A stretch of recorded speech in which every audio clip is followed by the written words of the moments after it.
Ok, gente, estou de volta. Esperei novamente a bateria carregar. E estava também com o cartão de memória, porque aquele também já estava com 4 minutos só de espaço. Então, ainda bem que eu trouxe da casa da minha mãe outro cartão de memória, que aí consegui formatá-lo e já colocando também aí no lugar. Vamos continuar então. Ficamos em mudança de vida, né? Lembrando que se eu começar a suar é porque estou com o ventilador desligado, para que o áudio consiga ser captado, minha voz consiga ser captada aí, que a câmera está um pouco distante. Não sou expert, né, nessa questão de filmagens. Então vamos lá. Em Gálatas capítulo 5, Paulo adverte que devemos permitir sermos guiados pelo Espírito de Deus e que não devemos obedecer os desejos de natureza humana. Ou seja, a questão realmente da entrega ao que é do mundo, né? E se distanciar de Deus. Então devemos deixar inclusive essa exaltação aí, esse tipo de idolatria aí em relação a coisas sexuais, sensuais, como a televisão aí hoje está explorando, só leva a afastar a Deus. Em 2 Timóteo capítulo 2, Paulo afirma que toda pessoa que diz ser do Senhor precisa abandonar o pecado. Então, mesmo continuando o tema, mudança de vida. Se você se converte a Jesus, se arrepende dos pecados, não mais peque.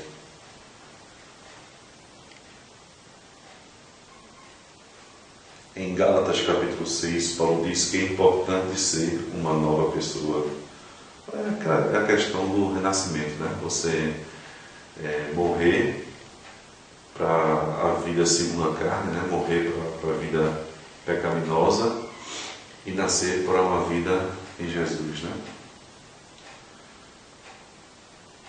Em Tito capítulo 2, Paulo diz que devemos abandonar as paixões deste mundo e se dedicar a Deus, e através de Jesus nos foi ensinado a praticar o bem. Quer dizer, perceba aquilo que eu falei, eu já disse aqui, vou repetir, que dízimo, por exemplo, que tantos aí fazem questão, né? Tanto pela ganância, né? de querer dízimos, é do Antigo Testamento, da Antiga Aliança, ficou para trás.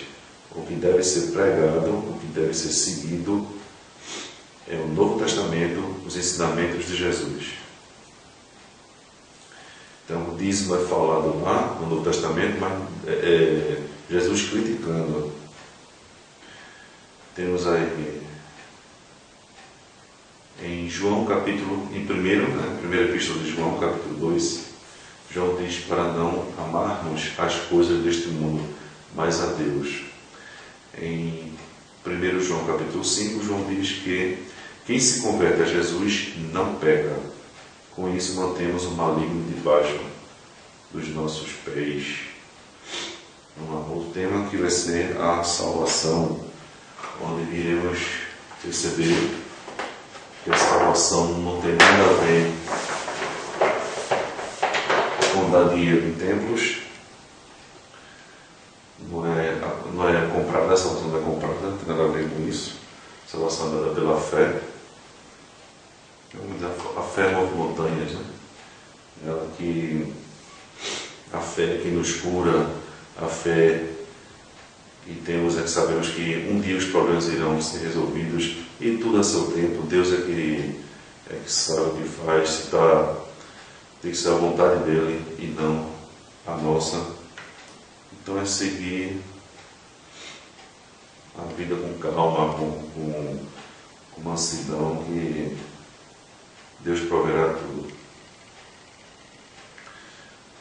No próximo tema, a salvação.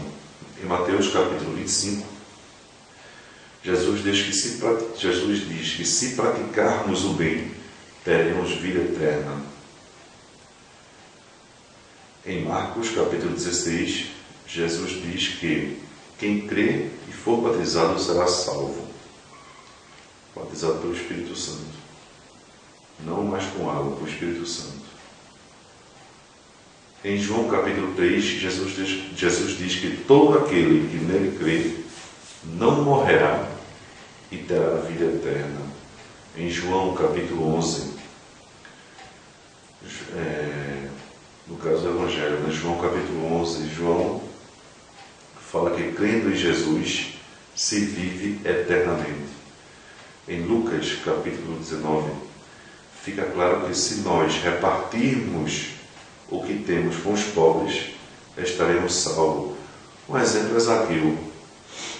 Zaqueu, quando Jesus diz que vai jantar na casa dele, e Zaqueu fica ali tão alegre, com a presença de Jesus, sentindo que sim, que aquele é o Salvador, o Messias prometido. Enfim, ele diz a Jesus que vai vender metade dos seus bens, metade dos bens que dá aos pobres, e que aquelas pessoas que ele tinha tirado dinheiro a mais, que ele ia devolver 4 vezes mais, algo assim, ia devolver a mais até. E aí Jesus diz que naquele dia, Zaqueu e as pessoas daquela casa ali estão salvas, Ou seja, não determinou algo a Zaqueu que ele cumprisse sistematicamente para que um dia viesse ter a salvação. Não. O Zaqueu disse isso, que metade dos bens ia vender e dar aos pobres, e que ia devolver a mais o que tinha pego dos outros. Jesus diz que ele estava salvo, ele e as pessoas da casa dele. Em Lucas capítulo 23, encontra-se um exemplo de que, mesmo pouco antes de morrer, mas crendo que Jesus é o nosso Senhor Salvador, estaremos com Ele no paraíso.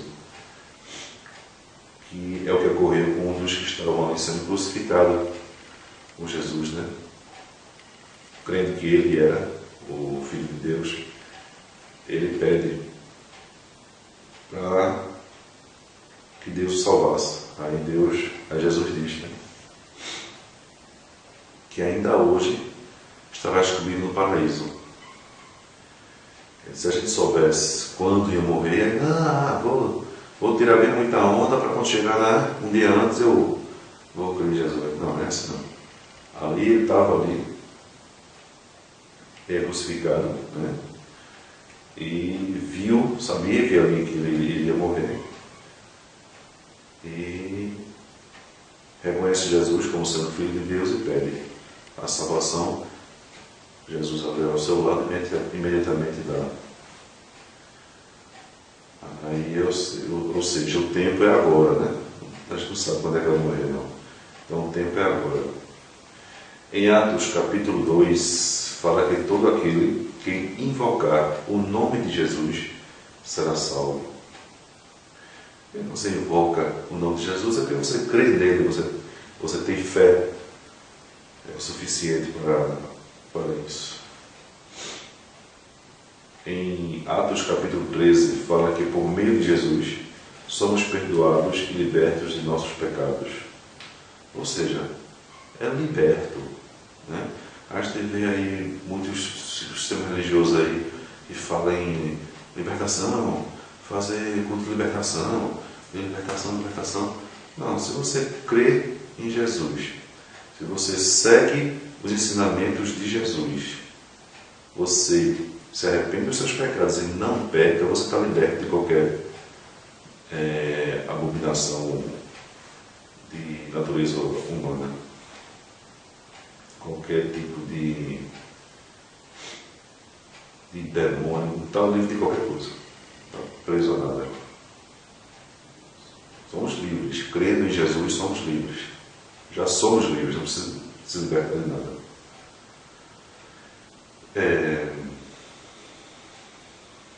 E fala também, e a libertação, a salvação é para todos. Em Romanos capítulo 10, Paulo fala que todo aquele que invocar o nome de Jesus será salvo. Paulo fala também que se você disser com a sua boca que Jesus é o Messias e no seu coração crer que Deus o ressuscitou dos mortos, você será salvo. Em Efésios capítulo 1, Paulo relembra que quando vocês ouviram o Evangelho, vocês creram em Jesus. Deus nos marcou como propriedade, nos dando o Espírito Santo. O Espírito Santo é a garantia de que receberemos o que Deus prometeu ao seu povo. Isso nos dá a certeza de que Deus dará liberdade completa aos que são seus. Louvemos a sua glória. Liberdade completa é a vida eterna. Por enquanto estamos presos, estamos, como Pedro diz, né? Estamos presos aqui nesse tabernáculo, né? Nosso santuário aqui, estamos presos ainda.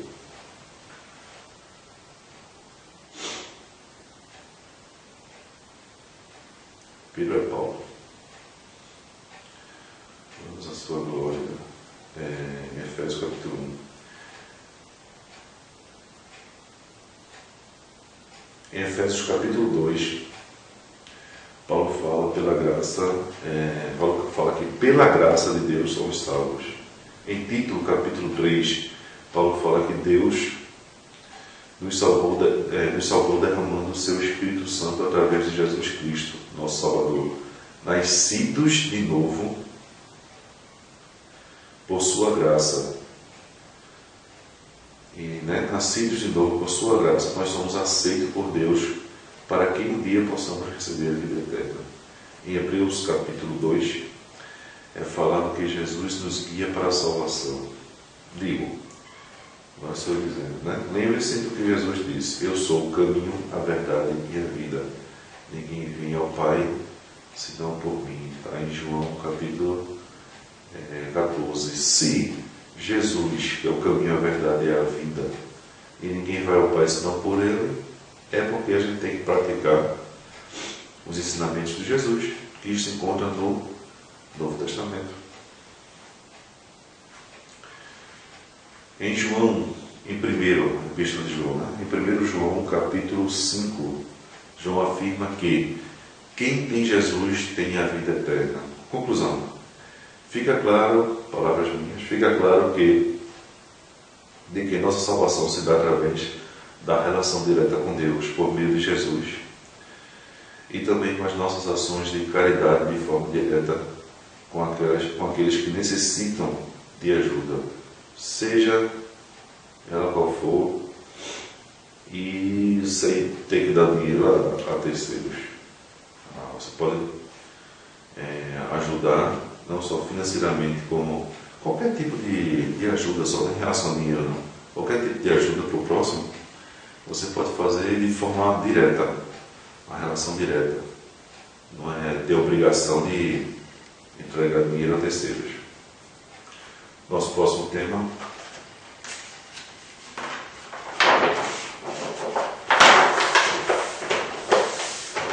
A fé. Acredito que farei nos próximos vídeos mesmo, com outra epístola também, porque o assunto é vasto, muito mais coisa para se falar. Vou falar sobre a fé, que aí, no caso aqui, palavras minhas, que é acreditar no que não se pode ver, é crer que Ele, Deus, é quem Ele é, e nos mandou Jesus para nos salvar. É esperar com toda a nossa força e com todo o coração que Ele voltará para buscar seu povo. Sabemos que a fé cura, por exemplo. Fui num canto que me curaram. Não. Ninguém cura, não. Quem cura é a fé. Então sabemos que a fé cura. Lucas capítulo 17. O próprio Jesus diz: tua fé te curou. Sabemos que é pela fé que Deus nos aceita. Romanos capítulo 1. Sabemos que fé sem obras é coisa morta e que Deus nos aceita pelas ações e pela fé. Tiago, capítulo 2. Ou seja, são aquela questão das esmolas, da caridade que Jesus ensina, né? No Evangelho de Mateus, capítulos 5, 6 e 7, que é o Sermão da Montanha, né? Basta ler ali, seguir principalmente aqueles ensinamentos de Jesus, que a gente vai estar vivendo o Evangelho. O perdão. Mais um tema. Para que possamos viver uma vida em Cristo, devemos ter nosso coração limpo de qualquer pecado de natureza humana, como a inveja, a raiva, a cobiça, a avareza e outros.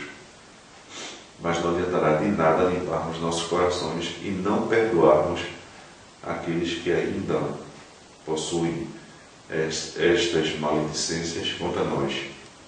Vemos que Jesus, em Mateus capítulo 18 e em Lucas capítulo 17, nos manda perdoar e que seja para sempre, né? Humildade. Jesus é, sem dúvida, o mais humilde, né? dos seres que já existiu, né? Quem nos ensinou a amar o próximo. Ele quer que sejamos humildes em todas as nossas ações. Infelizmente, ainda hoje escutamos, né, algumas palavras duras inclusive com, né, os corações de muitos por aí. Mas Jesus, como Jesus falou, né, que o que sai da boca é que contamina o homem, porque o que sai da boca vem do coração. Encontramos na Bíblia vários trechos sobre onde fala sobre humildade. Por exemplo, em Lucas capítulo 14 e 18, em Filipenses capítulo 2, em Tiago capítulo 4. Só são exemplos, só tem mais, é claro. Oração. Está ali embaixo. As orações, seu poder. Mateus capítulo 18, Jesus ensina que quando 2 ou 3 estiverem reunidos em meu nome, em seu nome, né, em nome de Jesus, em nome de Deus, ali ele estará. E quando pedirem algo, Deus atenderá. Ou seja, não existe aquela obrigação de ter que ir no templo porque só ali vai funcionar. Não. Está claro que em Mateus capítulo 18, Jesus ensina que quando 2 ou 3 estiverem reunidos em seu nome, ali ele estará. E quando pedirem algo, Deus atenderá. Em Tiago capítulo 5, Tiago afirma que a oração de um servo de Deus tem muito poder. Providência de Deus agora. Mateus capítulo 6. Jesus alerta para não nos preocuparmos em juntar tesouros aqui na terra, e sim lá no céu, pois onde nossos tesouros estiverem, ali também estaremos. Palavras minhas, de fazer o bem sempre e a todos sem exceção. Certamente estaremos juntando, né, tesouros no céu. Mateus capítulo 7, Jesus diz que se pedirmos, receberemos, pois o Pai que está no céu é quem dá a vocês o que vocês pedirem. Em Lucas capítulo 12, Jesus fala na confiança que devemos ter em Deus, sem nos preocuparmos com o dia de amanhã. A vida é mais importante que essas coisas materiais. Riquezas são as do céu. Devemos repartir o que temos com os necessitados. É uma coisa rara de se ver.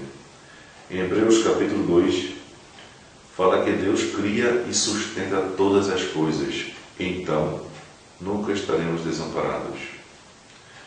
Próximo tema. O Espírito Santo. O Espírito Auxiliador, né, como João fala também.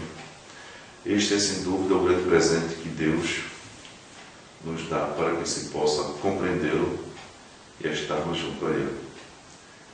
Ele é nosso guia e controla nossos corações, para que o Evangelho seja praticado da forma mais sincera e pura.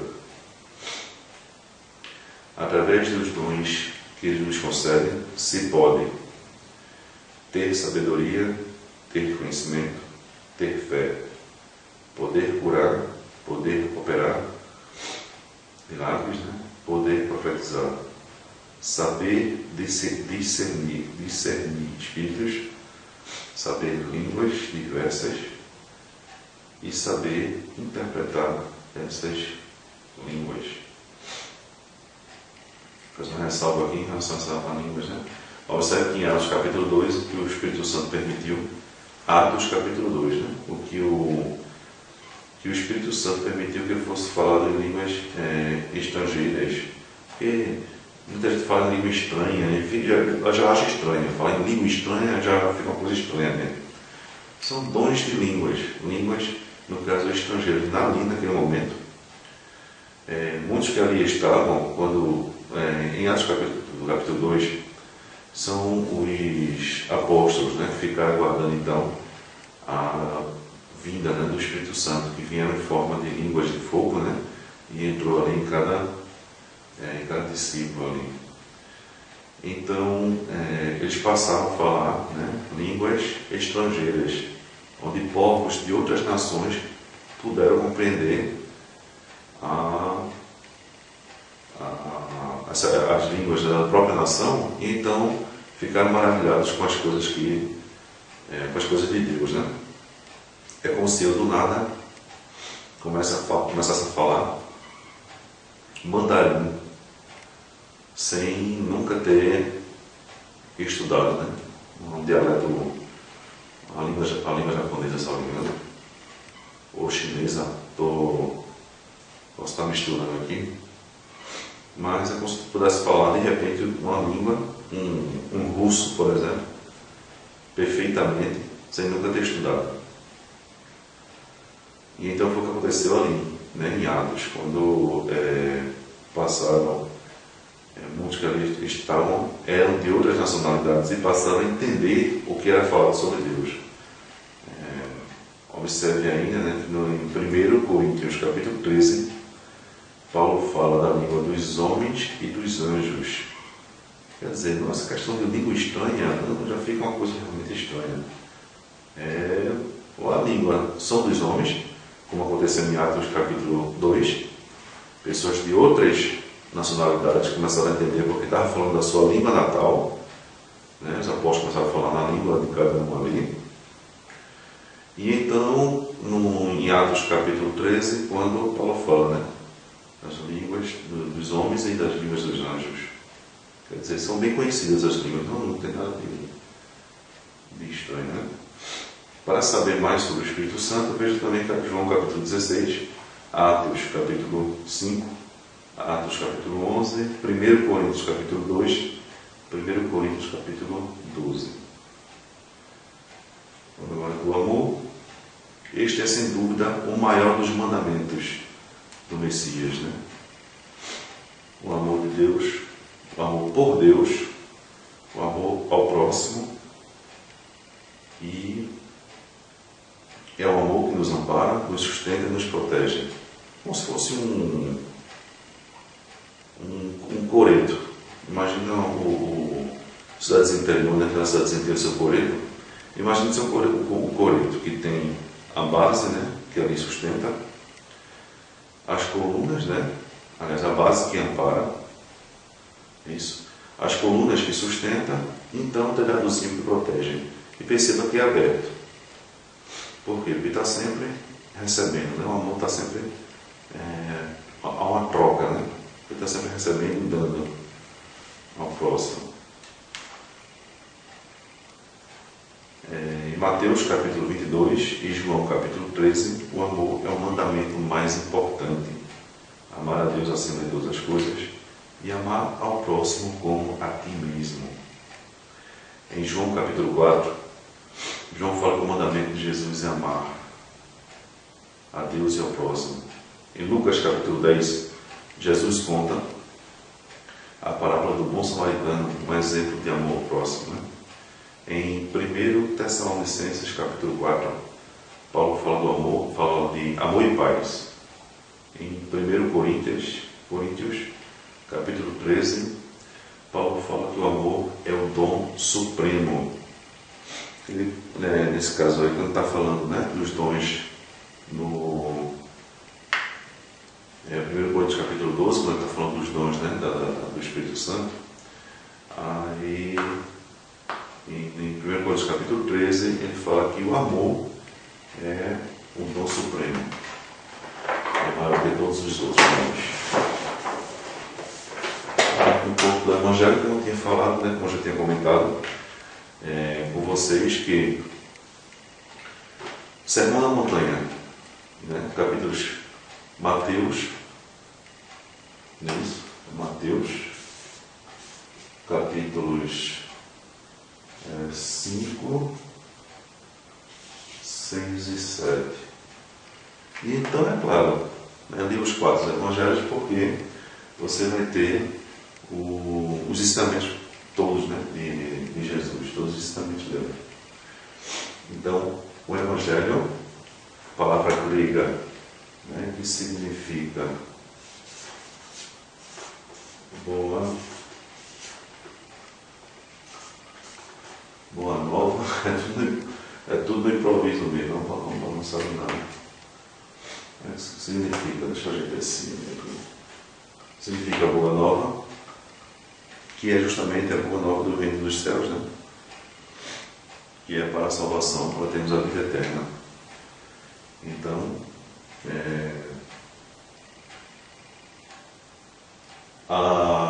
ler o Evangelho, não lê a partir de Mateus, porque o Antigo Testamento é bom ler, para conhecer realmente, mas deve-se praticar o quê?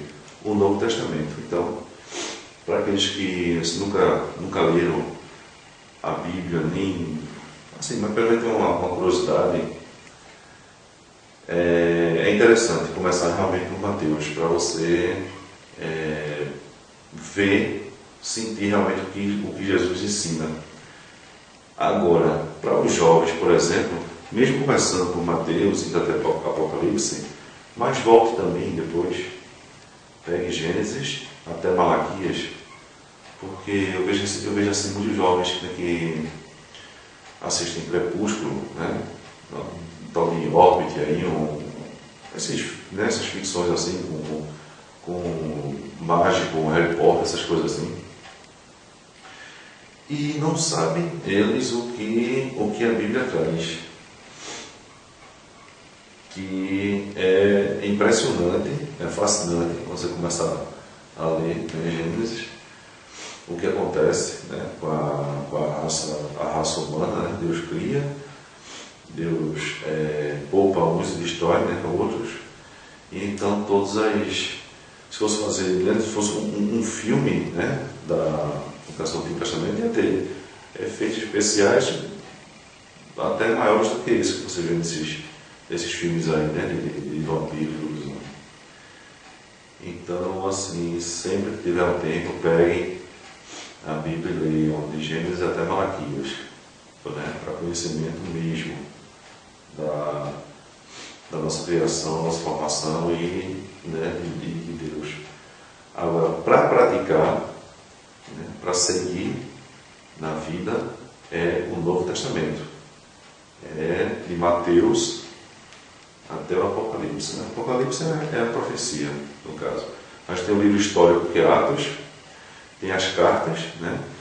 Tanto a que Paulo manda para Coríntios, Gálatas, Efésios, mas tem também as cartas de Pedro, de Tiago, as cartas de João, né? E então a de Judas, o Tadeu, e os 4 evangelhos, né? Mateus, Marcos, Lucas e João, e profecia, que no caso é o Apocalipse, que é interessante, é claro, de ver, e vocês vão perceber inclusive sobre as dores de parto aí, que a Terra já está sofrendo, que está próximo mesmo, está próximo de conseguir começar. Então, procuremos Deus, né, quanto antes, e lembre-se, quando vocês aceitarem Jesus, vocês são livres. Aceitou Jesus, estão livres. Né? não se prendam a sistemas religiosos, não. Quem quiser participar, participe. Livre-arbítrio. Mas, né, crendo em Jesus, você é salvo, se arrependendo dos pecados e não pecando mais, você está livre. É simples assim, simples assim.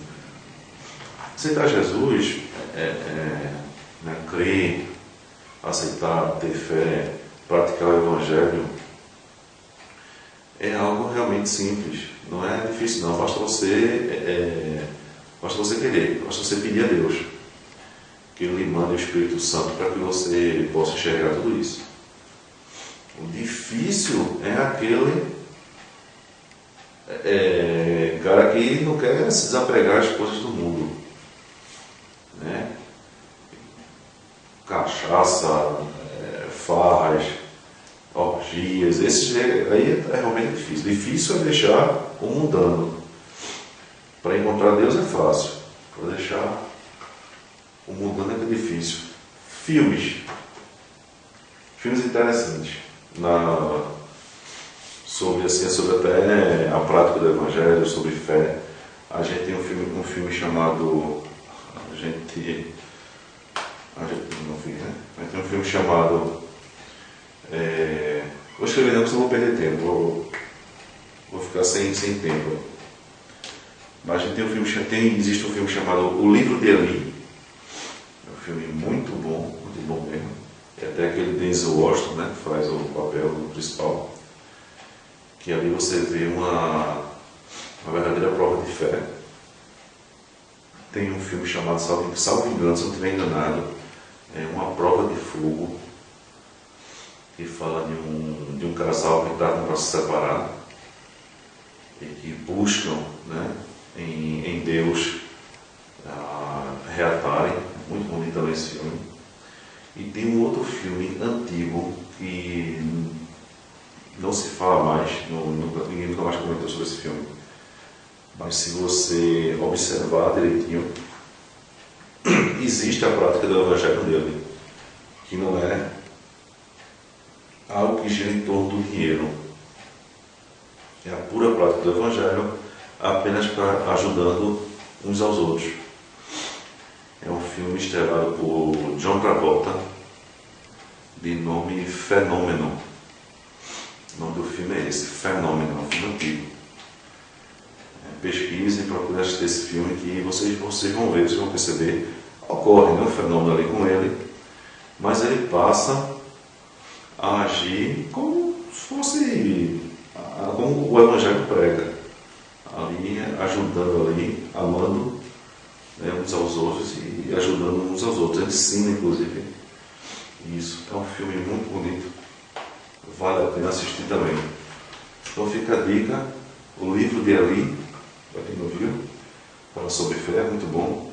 Se não me engano, é Uma Prova de Fogo, o outro, que é do casal que ia se separar, mas encontram em Deus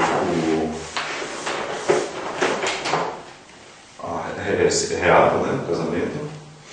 E então, Fenômeno, com John Travolta, a prática do Evangelho de forma simples e construtiva e eficaz, inclusive, sem inclusive envolver dinheiro.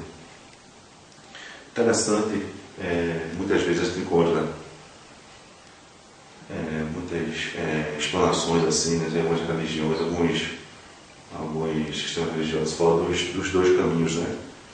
Que você segue o caminho do bem e do mal, né? E você chega num ponto que você tem que escolher, né? Qual caminho seguir, o bem e o mal. Mas se fosse assim, era bom.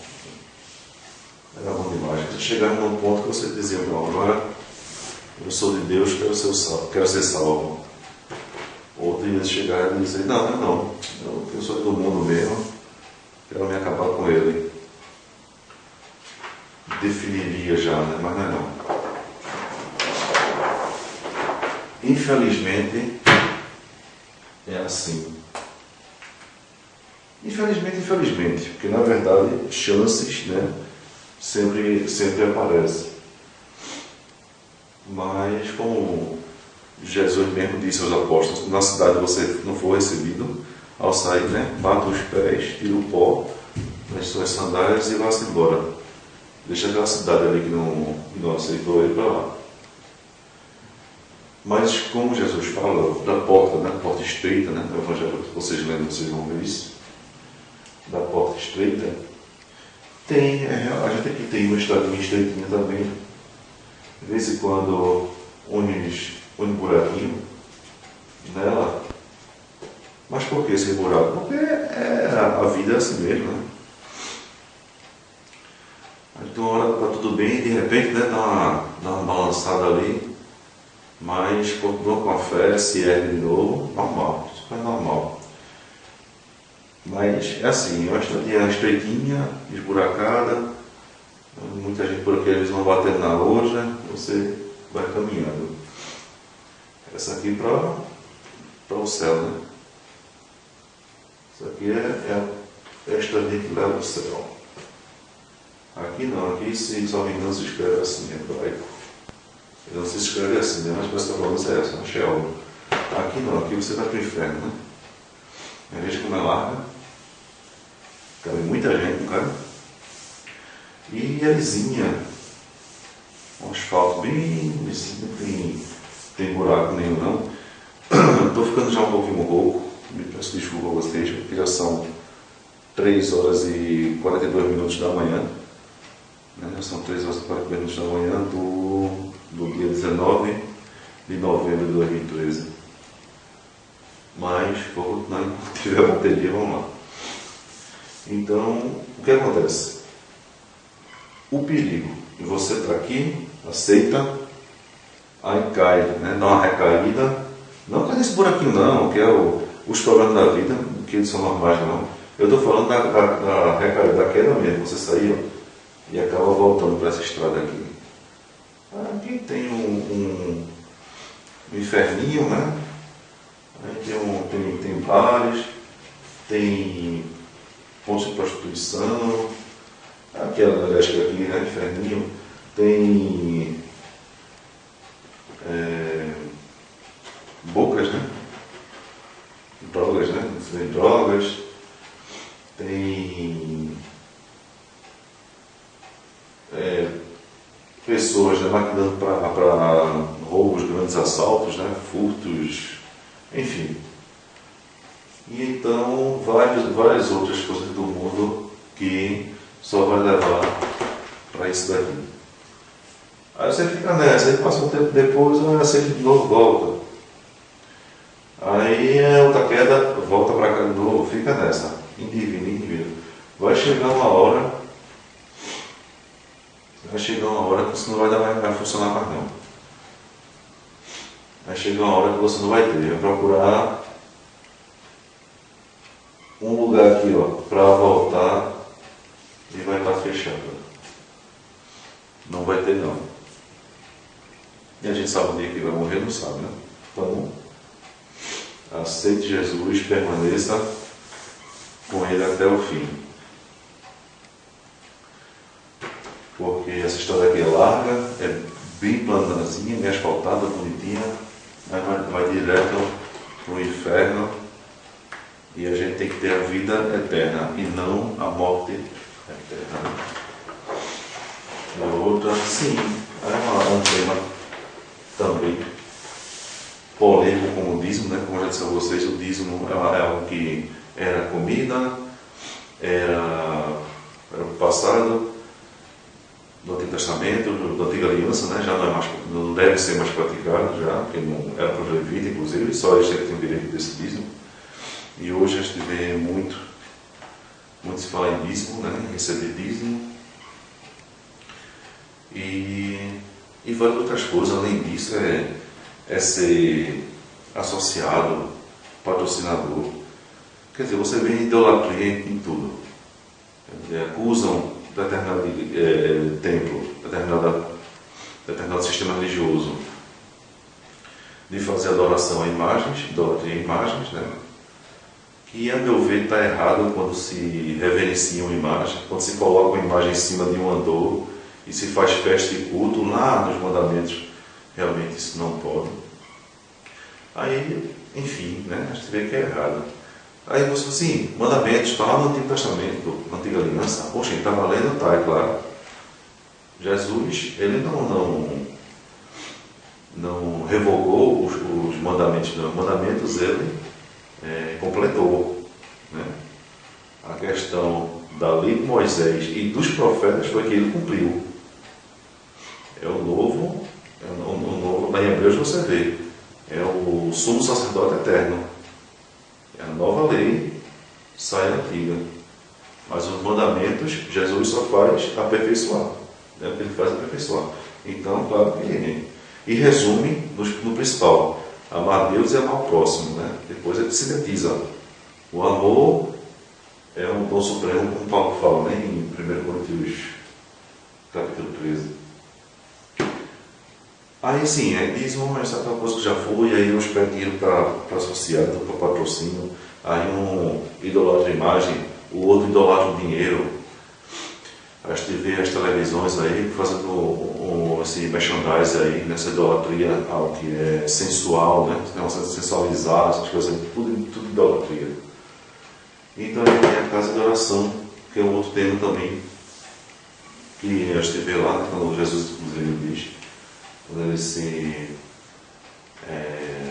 volta ao templo lá e destrói, né? Aquele comércio que havia lá. E hoje a gente vê, né, infelizmente tem que falar, a gente vê, né, nos temas religiosos aí na televisão, se você for lá, inclusive, cantor, vendendo CD, a própria pessoa ali que é o dono ali que prega ali, ele vende CD dele, vende livro e vende filme. E é dinheiro, é só dinheiro, só gira em torno de dinheiro. Engraçado que o programa do SBT, Celso Portiolli, se não me engano, né, o dele, domingo pela manhã, reformando a casa lá que nesse próximo domingo que vai terminar esse assunto. Reformando a casa lá, né, inclusive de uma pessoa evangélica, né? Então, foram lá ajudar ela. Eu me pergunto o sistema religioso dela. Porque a gente sabe que é muito dinheiro, todo mês é muito dinheiro que entra, não ajuda os seus. Está ajudando quem então? E então, casa de oração, por que não existe? Porque se eu for botar lá na minha casa uma placa, uma casa de oração, e convidar as pessoas para orar e louvar a Deus, o que é que vai acontecer? Vai bater fiscalização de prefeitura, porque tem que estar escrito, não sei o que, negócio que envolve dinheiro, aí tem que estar escrito, aí se não tiver, não pode, não fecha. Se tiver as coisas lá dentro, cadeira, só se insistir, né? O que tiver lá dentro, eles levam, fazem a apreensão, e aí acaba o quê? Tem que se associar. Não, você vai ter que botar vamos supor, não, você tem que botar lá multi-universal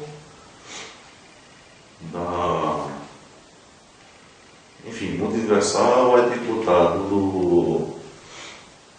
um exemplo aqui num bairro aqui de Cajueiro Seco, por exemplo. Enfim, tem que ter uma associação filial, tem que estar associado a alguém. Você não pode simplesmente botar a casa de oração para louvar a Deus, para glorificar a Deus, para reunir o povo, para fazer orações, para sentados lá, pensar direitinho como é que a gente vai ajudar as pessoas pobres do nosso bairro. Não tem isso não. Você não pode fazer isso não. É algo simples, mas você não pode fazer isso não. Quer dizer, eu imagino assim, então na minha casa lá, jardim, a garagem lá, eu não deixo nada, né? Não fica nada. Fica só ali, recebo ali as pessoas, todo mundo sentado no chão mesmo. Então não, dinheiro não vai entrar. Mas vamos ali orar, vamos louvar a Deus, vamos nos levantar, vamos mapear o nosso bairro, vamos mapear as pessoas carentes. Vamos ver os mais necessitados do nosso bairro. Então a gente volta, se reúne, louva a Deus, glorifica a Deus, fala do amor, né, dos ensinamentos de Jesus. E aí vamos então combinar como é que a gente faz para... A gente viu que tem uma pessoa que está precisando de uma geladeira. Nesse mês vamos ajudar essa pessoa. Digamos que na minha casa de oração são 50 pessoas. O dinheiro não vai passar pela mão de ninguém. Cada um simplesmente se reúne na frente de uma loja, vamos supor, e então faz a compra e leva a geladeira para aquela pessoa que está precisando. Quem é que vai impedir isso? Como vai impedir isso? E aí, olha, vamos fazer o seguinte, a gente pegou essa casa de oração de 50 pessoas, fica responsável por 10 casas, vamos supor assim. Todo mês a gente vai estar assistindo 10 casas. Aí em outras ruas se forma outra casa de oração operando desse mesmo jeito. Dinheiro não entra, não bota nada, vão levar o quê? Não vão levar nada. Então também ajuda mais 10 famílias. E assim vai. Daqui a pouco o bairro vai estar com algumas casas de orações ajudando determinado grupo de pessoas carentes. Pesquisa agora há pouco feita que tem no Brasil 17 milhões mais ou menos de pessoas na pobreza, que parece que é abaixo de R$150, parece. E na extrema pobreza, que é abaixo de R$75, algo assim. Isso é brincadeira, isso é uma palhaçada. Porque isso não é pobreza, não é extrema pobreza não.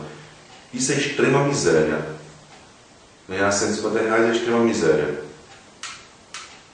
Até R$75 é mais ainda, né? Pobreza não, isso é miséria. Aí vai fazer o quê? Se no bairro a gente tiver, vamos supor, 10 casas de orações, cada casa de oração com 10 pessoas, sem nada dentro, só nós, com o Espírito Santo ao nosso lado, dentro, o Espírito de Deus dentro de nós, o Espírito Santo nos guiando, louvando, glorificando a Deus, falando do amor de Jesus, dos ensinamentos dele, combinando então a ajudar aquele grupo de casas, mapear as favelas do bairro, vamos ajudar. E pronto, o dinheiro não entra não, o dinheiro só sai, ao contrário.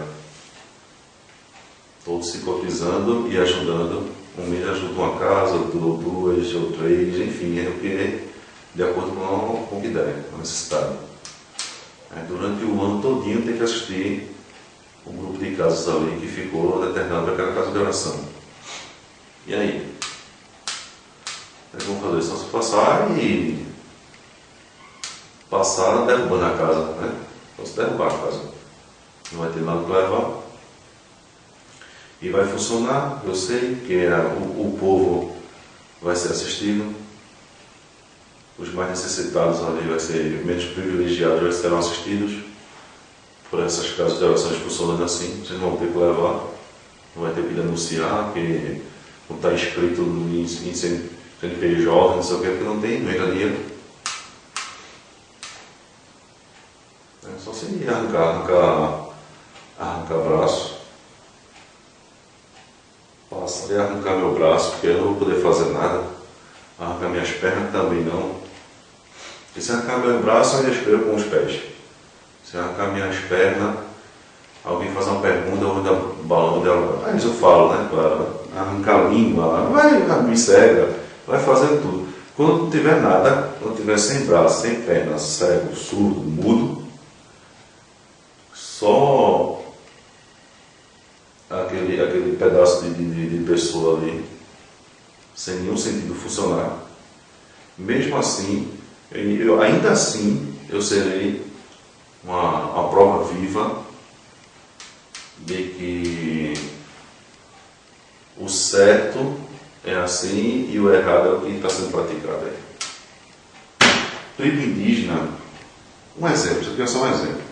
Coloquei aqui tribo indígena, mas como exemplo. Imagine se eu chego num lugar onde não é tribo indígena, que não foi contaminada pelo homem.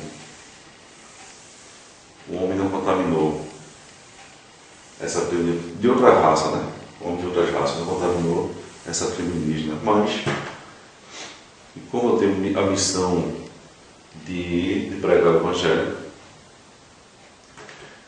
eu chego e mostro aqui e falo para eles, né? Explico para eles tudinho sobre Jesus, né? Deus, Jesus, falo sobre os apóstolos, enfim. O que a tribo indígena normalmente faz? Quando um caça, caça para todo mundo. Quando um pesca, pesca para todo mundo. Quando uma faz farinha, mandioca faz para todo mundo. Quando uma planta, planta para todo mundo. Ou seja, lá é um por todos e todos por um. Você prega o Evangelho, eles aceitam Jesus, passam a crer, né? Jesus, aceitam o Evangelho, têm fé e são salvos, porque já praticam o bem uns com os outros, eles já praticam já. O que destrói uma tribo indígena é a contaminação de outra raça, é o que destrói a tribo indígena. Mas eles já praticam o Evangelho, sem saber. Eu falo de uma tribo indígena que nunca foi descoberta. Eles já praticam o Evangelho, porque uns fazem bem aos outros. O amor ali já é mútuo. Então vocês apresentando